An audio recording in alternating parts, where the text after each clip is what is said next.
Welcome to Live DAF, your online DAF Yomi Shir. Shalom Aleichem and welcome back to today's DAF Hayomi, Bava Basra DAF Mem Gimel. We are holding right on bottom on Mem Beis Mem Beis. Umeiden ze lozeh.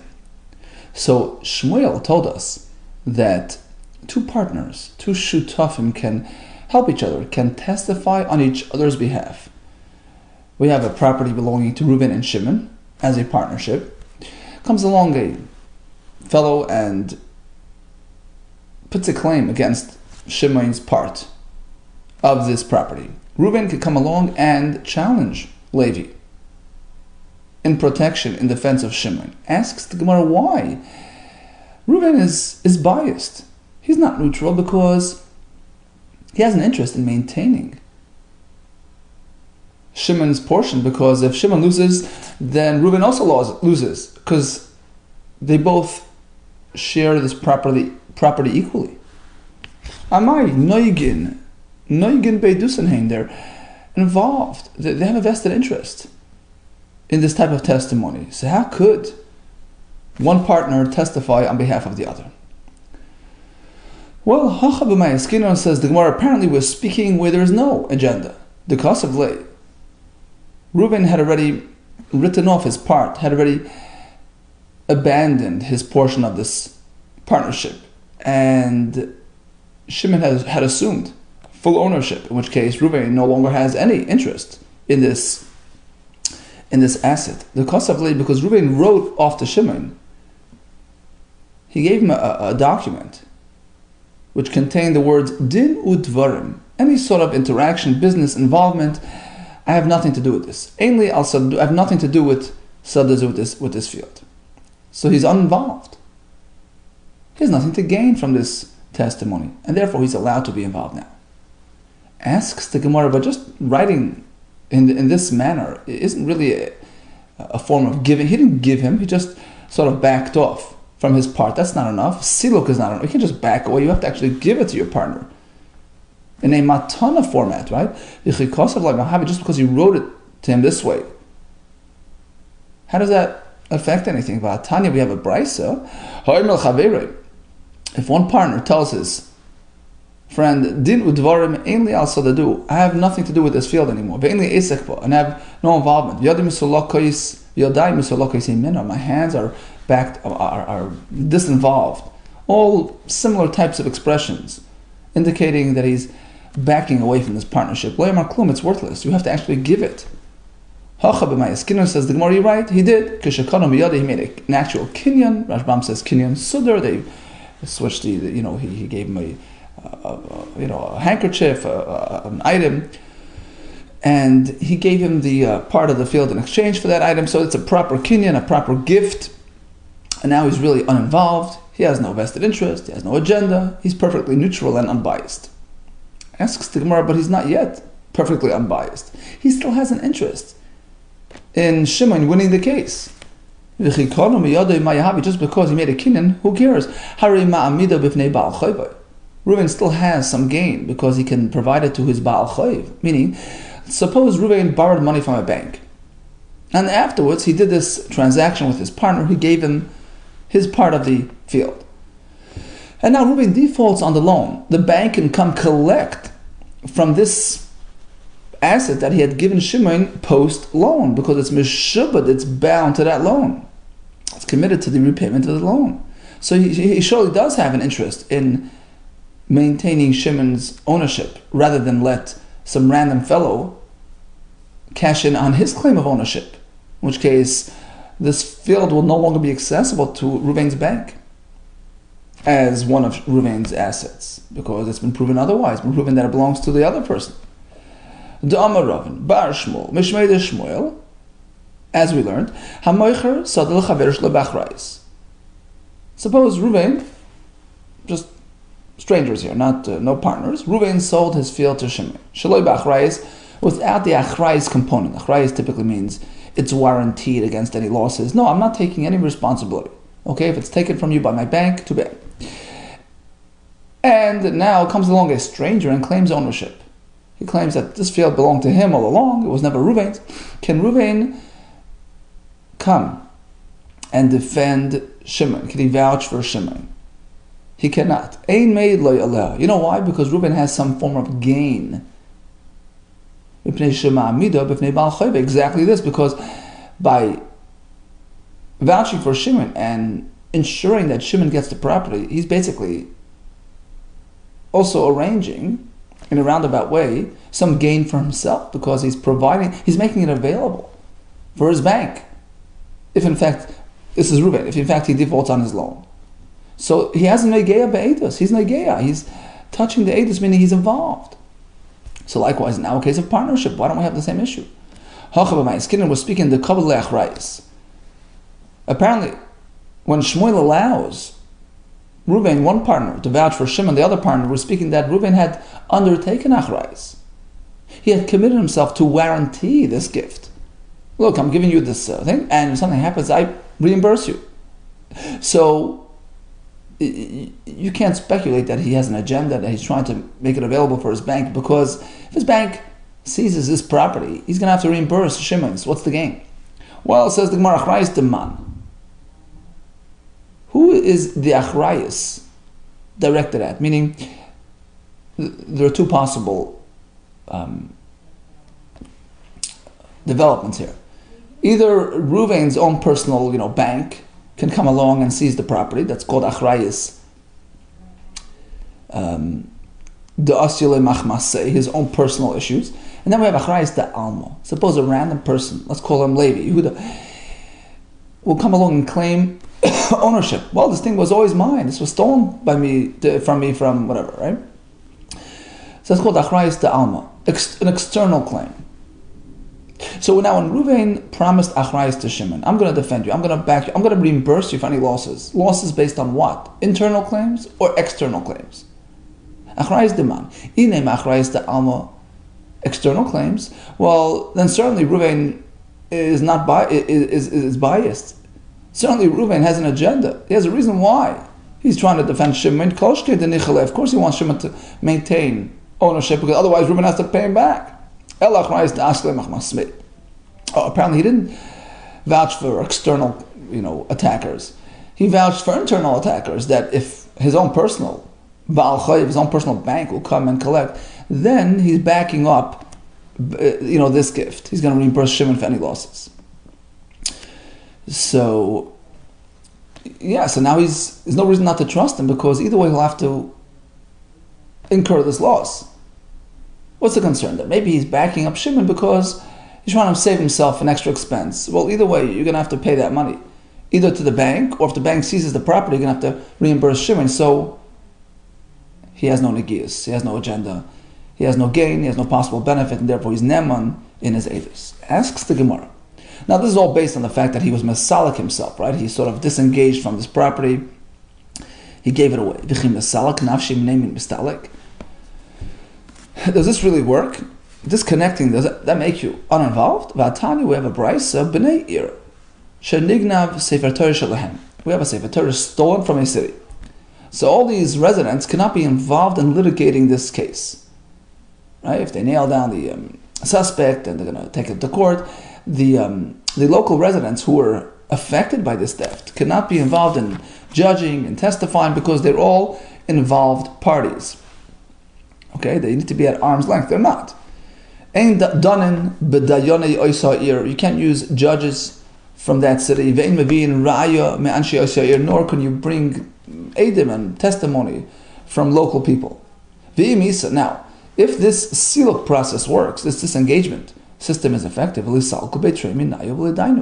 simple solution. Why bother going to another town? Have two individuals from this town disengaged from this Sefer Torah, no longer deem themselves owners, right? Give it away, and now they're partial judges. Shani Sefer Torah is very different to Lashmiya Koi. It's meant to be heard.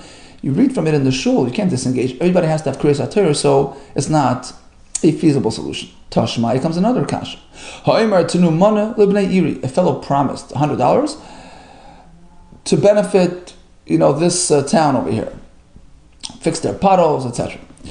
And we run into some sort of litigation with this fellow. He the change of heart or some sort of question that has to be litigated regarding his donation.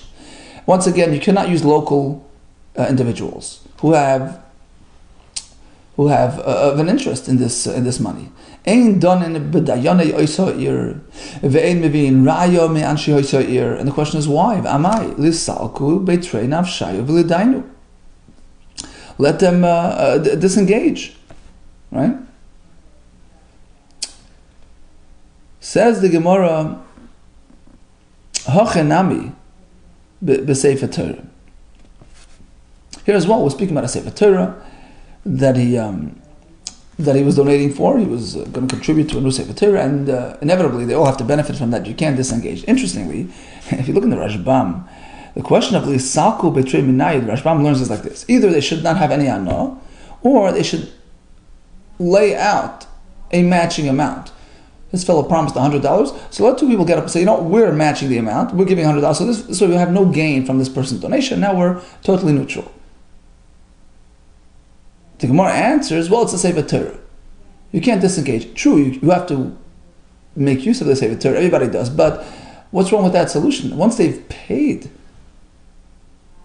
right, the same amount, right, they matched his donation, they are no longer benefiting. So the Maram explains in the Rashbam that you can't do that because, look, this fellow's donation contributed to the making of the Sefer Torah, so you can't have a Sefer Torah without him.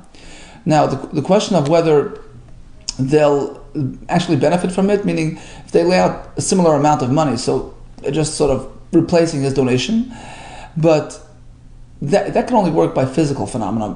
He fixed a couple of potholes, so they'll pay for it. But by Sefer Torah, they're listening to Parsha Zohar. It's a spiritual experience. You can't pay. It's priceless. They can't, take a piece of paper, a paper money, and buy off purchase a spiritual experience, which is eternal, right? They can't do that. So it's not practical for them to reimburse for this guy's contribution because they're benefiting spiritually. That's how he learns the Gemara's Torah. So it's not practical to disengage. Inevitably, they will have Hana. Tashmai comes another raya, similar raya. Okay, this fellow pledged a money to the local poor people. Okay, and then we ran into some sort of confusion. We have to go to court. Ein donen, once again, b'dayane oisa'ir ve'im mivin raya me'anshi oisa'ir. You can't use local individuals as part of the litigation process. First of all, says the Gemara, hold it. V'tizbra. How does this? What's the problem? Aniyim shakli. Here, the pledge was to benefit the local aniyim. So why are you incriminating? Why are you getting everybody involved? I mean, only the aniyim are meant to gain, not the dayanim and the edim. Aniyim shaklu. Just because the aniyim get some sort of gain from this person, or potentially have gain, dayanim mifsili, only the judges in town become disqualified. How does that affect them? Ela rather we have to revise. Ein donin b'dayane aniyei haysayir. You cannot involve the poor dayanim of that town because potentially they can benefit from this donation. And likewise, when it comes to testifying, ve'ein mivi'in raya me'aniyei haysayir. Okay, now back to our question. What about disengaging? What's the problem? Pick a couple of people who will now disengage, who will refuse to accept his donation, will not have any benefit or gain from this whole issue, and let them be involved in the Din Torah. Here is always speaking about a Sefer Torah. He pledged to support a Sefer Torah. So why does the Brisa relate to it as a donation to the Aniyim? Because it's just an expression that because all with respect to their need for a Sefer Torah are aniyim. They're poor, meaning we all need a Sefer Torah, we're dependent upon it, and it's just an expression, but that's what he meant to do. Contribute to the Sefer Torah, which you can't disengage from. Viba is Ema. Another possible explanation to this Brisa, L'olam k'diktani. Aniyim mamash, let's go with the literal words of the Brisa, he donated to the Aniyim. The question was, how does that affect all the other people? We're speaking about people, poor people who are dependent upon the other residents for their support. So when a person comes and donates to the tzedakah fund, every single resident in town has potential gain because he's sort of lightening their load, lessening their commitment to the enemy. Now, what exactly is going on in this town? How do they execute their tzedakah collection system? How do they support the aniyim? What type of system do they employ? If they have a set amount, per week that everybody gives, okay, so let two people get up, give their weekly donation, so this way they're unaffected by this person's contribution, and proceed with the din Torah, unbiased. Skinner was speaking the loikitzlu, it's not a set amount. They provide for the poor people as per need. Now, if there's money in the tzedakah fund because of this fellow's generosity, they're all gaining. So it takes away their neutrality. But same another possibility. Yeah, certainly there's a set amount per week, but still, they all have some gain. They're pleased with this person's donation and want it to actually, happen. Because if there's more money, the more money there is, then there's less need. Meaning, even though they all promise to give X amount per week, but look, if there is money in tzedakah fund, a big balance there, there's no reason for everyone to give. So ultimately, they're all gaining from this fellow's donation. So in summation, we learned about Rav Shesh's halacha that a shutav can be made for the other shutav. The Gemara comes out, it only works if he gave away his chelek, so he's unconnected to the property. And with respect to achrayus, we said he was not mekabel achrayus, and therefore he doesn't really have an interest in this, in the outcome. He's just, l'shem shamayim, and a partial, neutral, unbiased individual. We discussed other brises as well and explained it accordingly. Furthermore, says Rav Sheshes, V'nasin shoymrei yisachar zelazeh.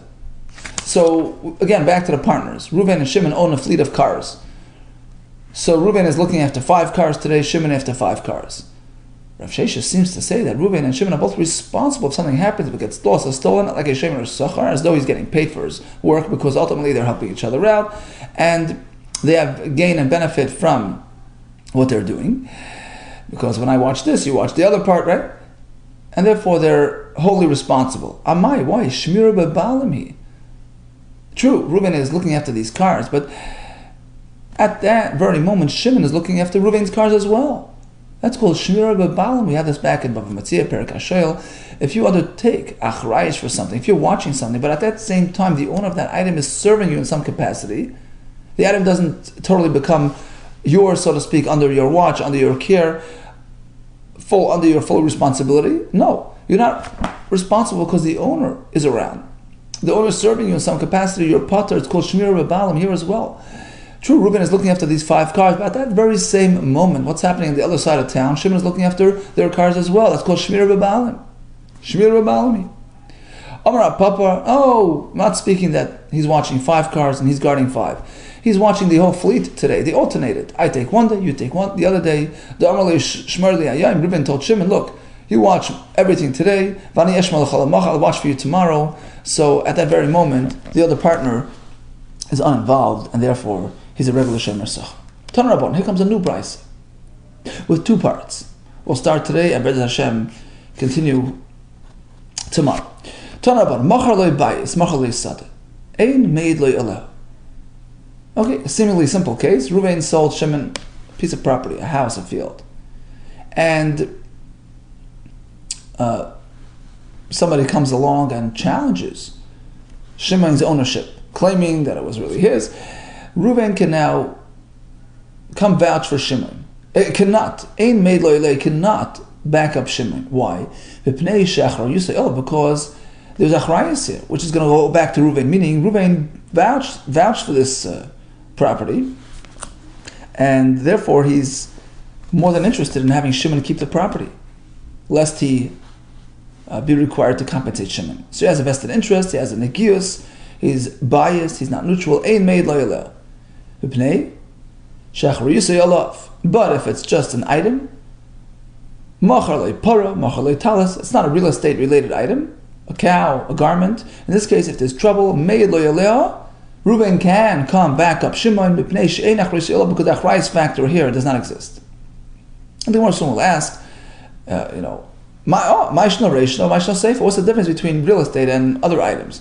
If he's assuming responsibility for this sale, so he's an involved, interested party, he can't really testify on his behalf. If there is no achrayus, so on both real estate or non-real estate, he should be considered a neutral party. Amar Rav Sheshes, let me explain to you.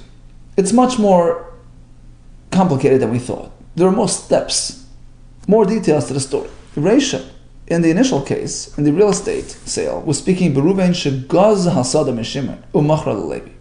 What happened was, Reuben stole this field from Shimon, poor victim, umachra leLevi, and Reuben turned around and sold it to Levi. So Levi is currently in possession of this real estate. What happens now? V'asa Yehuda comes yet another person, an external individual, uninvolved in this, become ma'ar, and he's challenging Levi's ownership. What do you mean? This was my parents' property. What are you doing? Right? So now, Shimon, the victim of this robbery, would like to vouch for, believe it or not, he'd like to vouch for Levi, but not directly. More accurately, he'd like to get Yehuda off the case. He'd like to challenge Yehuda. Right? So he'd like to team up with Levi and get Yehuda off the case. Why is he doing this? So that it will enable him to deal with Levi directly, who seems to be a more easygoing fellow. He'd like to do that for his own gain and benefit, because ultimately he wants to feel back. He was a victim of that robbery. And since it's karka, it's real estate, despite all these changing of hands, it doesn't affect the status, the ownership, his ownership. Even Shinu Rishus, change of ownership, change of possession, doesn't matter.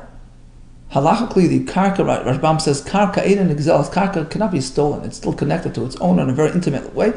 And Shimon can regain this property down the road. He'll go and try to extract it from Levi, but first, he's got to deal with Yehuda to get him off the map. He's allowed to do that. He's not allowed to do that because ultimately it's for his own gain. And that's the point of the Brisa. The loy lezel Shimon las hid Levi. Shimon cannot proceed and testify for Levi against Yehuda. Why? Because ultimately Shimon's plan is to get the property back. Asks the Gemara, but he won't be able to. The kivan the asid Levi, once he vouches for Levi's ownership, it's too late. The kivan the asid the Levi who that it's Levi's. How would he be able to get it back from Levi once he already admitted that it's Levi's? Well, he didn't really say it was Levi's. He used diplomatic doublespeak. The Amar, he said, when he came to Levi's rescue, he didn't really say directly it's Levi's. He said, well, I'm testifying that this property that Levi has does not belong to Yehuda. So he challenged Yehuda. He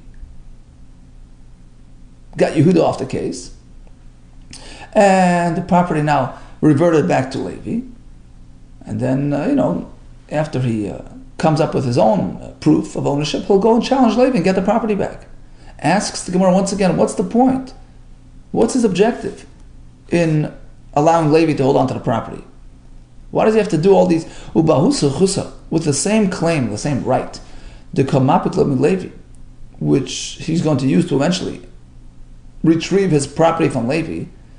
Let him do the same with Yehuda. I mean, why does he have to do it in two stages? First get Yehuda off the map, then fight with Levi. The answer is like this. He prefers dealing with Levi.